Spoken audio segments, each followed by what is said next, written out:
হ্যাঁ অবশ্যই হৃদয় 100 করতে পারলে অ্যাজ এ প্লেয়ার হিসেবে অবশ্যই ভালো লাগতো, বাট হ্যাঁ এগেন অপোনেন্ট আমরা তো চাইবই যেন না হয়। বাট খুব দারুণ ব্যাটিং করেছে। আমি যেটা প্ল্যান করেছিলাম যে খেলাটা শেষ করব, ওইটা একটা আলটিমেট গোল ছিল।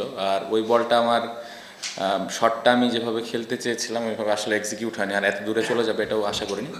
সো এই কারণে একটু আপসেট বলবো না, মানে শেষ করে ভালো লাগতো আর কি। সো এই এই আর কি কারণ ছিল।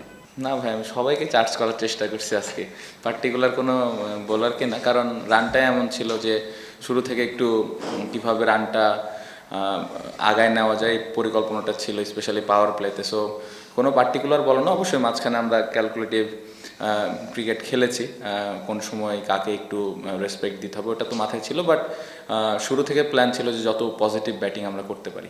না, আমি যতটুকু জানি বিশ্বকাপ টিম তো দিয়ে দিয়েছে, আমি তাই জানি, বাট সেটা তো আসলে আমি মানে এটা নিয়ে আমি চিন্তাও করিনি। আমার মূল ফোকাস যে আমি কিভাবে আমি প্রতিদিন ইম্প্যাক্ট রাখতে পারি।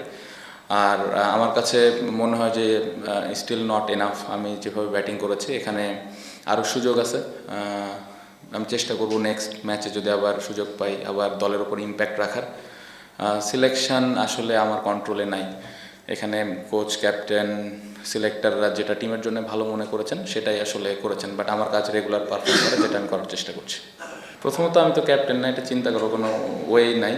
আমার কাছে মনে হয় যে শুধুমাত্র এই যে 8-10টা ইনিংস হবে হয়তো, আমি যদি ওভাবে ধরি যারা রান করছেন না, এটা হতে পারে। টি20তে আসলে ফেলিয়ার নিয়ে খুব বেশি চিন্তা করাটা আমার কাছে মনে হয় না যৌক্তিক।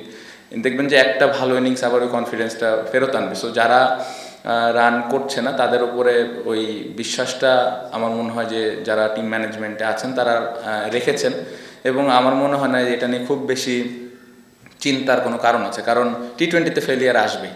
সো বিশ্বকাপের আগে রান করছে না কেন করছে না, এত বেশি আসলে চিন্তা করার থেকে আমার মনে হয় পজিটিভ চিন্তা করা ভালো। এবং আপনি যদি আগের সিরিজগুলো, ইন্টারন্যাশনাল বায়োল্যাটারাল সিরিজ যারা ওনারা খেলেছেন তারা কিন্তু খুব ভালো অবস্থানে আছেন এবং বেশ কয়েকটা সিরিজও জিতেছেন। সো ওই কনফিডেন্সটা কিন্তু থেকেই যাবে। সো এটা নিয়ে খুব বেশি আমার মনে হয় না চিন্তার কোনো কারণ আছে। খুব দারুণ ব্যাটিং করেছে, আমার মনে হয় ও 100টা ডিজার্ভ করে। সত্যি কথা, ও যেভাবে ব্যাটিং করেছে, উইকেটটা একটু কঠিন ছিল শুরুর দিকে, বাট ও যেভাবে খেলাটা পুরোটা ফিনিশ করেছে এটা অবশ্যই ক্রেডিট দিতে হবে। 100 একটা মাইলস্টোন অবশ্যই অ্যাজ এ ব্যাটসম্যান হিসেবে সবাই 100 করতে চায়, বাট আমার কাছে মনে হয় যে ইম্প্যাক্টফুল ইনিংসটা খেলেছে এটা আরও বেশি দেখার মতো ছিল আমার কাছে মনে হয়। সো অবশ্যই মোমেন্টাম তো ওরা আসলে শেষের 7 ওভার বা 6 ওভার থেকে ওরা ভালো মোমেন্টামে ব্যাটিং করেছে। সো মোমেন্টাম ওদের ছিল।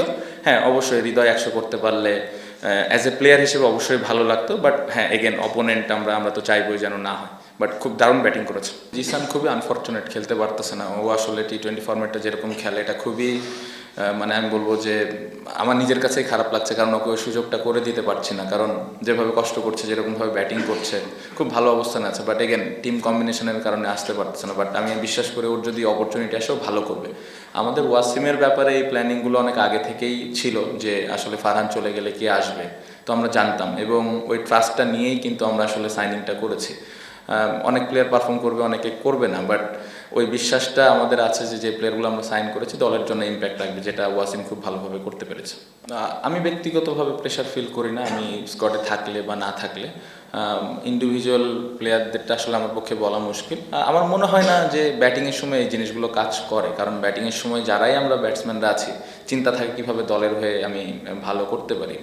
সো আমার মনে হয় না যে বাড়তি প্রেশার নিয়ে কেউ ব্যাটিং করছে, কারণ আমি বিশ্বাস করি আমাদের সিলেক্টর, কোচিং স্টাফ, ক্যাপ্টেন সবাই প্রত্যেকটা প্লেয়ারকে ভালোভাবে ব্যাক করে। সো আমার মনে হয় না এটা বাড়তি কোনো প্রেশার নিয়ে কেউ ব্যাটিং করছে না। এটাই তো অ্যাজ এ টিম হিসেবে এটাই আমাদের কাজ। আমরা লাস্ট ম্যাচটা ভালো ক্রিকেট খেলিনি, এটাও দেখতে হবে। চিটাগংয়ের সাথে আমরা খুব আমরা ম্যাচটা হেরেছি। সো এখানে আজকের ম্যাচটা খুব ইম্পর্টেন্ট ছিল। সো জিততে পেরেছি, খুবই ভালো। ইটস নট অ্যাবাউট যে রংপুরের সাথে জিতেছি। প্রত্যেকটা দলে এখানে ভালো দল, রংপুর অবশ্যই অনেক বড় দল, ওরা খুব ভালো ক্রিকেট খেলছে এবং আজকের ম্যাচও যদি দেখেন দারুণ ক্রিকেট খেলেছে। সো এই টিমের এগেনস্টে অবশ্যই জিততে পারলে তো কনফিডেন্স দিবেই, বাট ওভার এক্সাইটেড না, এবং আমাদের আরও সামনে ম্যাচ আছে, ম্যাচগুলো আমরা কীভাবে বেটার করতে পারি, আর একটু ইমপ্রুভ করতে পারি, এই জিনিসগুলো ইম্পর্টেন্ট। সো কনফিডেন্সের জায়গা থেকে আমি বলবো যে হ্যাঁ, ম্যাচটা জেতার কারণে 2 পয়েন্ট আমাদেরকে কনফিডেন্স দেবে। প্রত্যাশা তো ভালো ক্রিকেট খেলায় ইম্প্যাক্ট রাখা। আপনি যদি দেখেন খুব ভালো ইম্প্যাক্ট রেখেছে, 2টা দারুণ ক্যাচ ধরেছে এবং আন্ডার প্রেশার বোলিংও করেছে। সো আমার মনে হয় যে জিনিসটা আমরা নিশামের কাছ থেকে আশা করি, সেই জিনিসটা ও আজকে খুব ভালোভাবে করতে পেরেছে। সো খুবই খুশি। বাংলাদেশের এই মুহূর্তে one of the best batsman আমার কাছে মনে হয় ইন দিস ফরম্যাট। সো এই 4টা-5টা ইনিংস নিয়ে আসলে ও চিন্তা মানে করার কথা না আমার কাছে, যেটা মনে হয় ও চিন্তা করছে কীভাবে দলের উপর ইম্প্যাক্ট রাখে। আমি যেটা বললাম, টি-20তে এরকম 4টা-5টা ইনিংসে ফেল করবে একটা ব্যাটসম্যান, এটা হয়ে আসছে। আর এখন দেখেন যেই উইকেট আমরা খেলতেছি, অনেক ইউজড উইকেট, সো একটু কঠিন। আমার মনে হয় যে খুব একটা ইজি না, বাট এগেন ওর সাথে বাড়তি কোনো কথা হচ্ছে না, কারণ এক্সপিরিয়েন্স খেলোয়াড়, ও জানে কীভাবে কামব্যাক করতে হবে, এবং আমি বিশ্বাস করি যে ও খুব তাড়াতাড়ি দেখবেন যে ও একাই 2-3টা ম্যাচ জিতাই দিছে আমাদের। না, জিনিসটা এরকম না, আমাদের আজকের 2টা পয়েন্ট খুব ইম্পর্টেন্ট ছিল। আমি বললাম যে আজকে যদি রংপুর না হয় অন্য কোনো টিম হয়তো, আমাদের সেম প্ল্যান, সেম অ্যাটিটিউড, সব কিছু ওরকমই সেমই থাকতো। বাড়তি কোনো কিছু আজকে আমরা করতে চাইনি যে আজকে রংপুর একদম অনেক কিছু করতে হবে। ওরা অনেক ভালো দল, ওই দলকে আমরা ওই রেসপেক্টটা দিয়েছি, এবং ওই দলের কী স্ট্রেংথ আছে, কী উইকনেস আছে, এই জিনিসগুলো নিয়ে আমরা অ্যানালাইসিস করেই মাঠে এসেছি। সো খুবই খুশি যে আমরা এই প্ল্যানগুলো এক্সিকিউট করতে পেরে ম্যাচটা জিততে পেরেছি।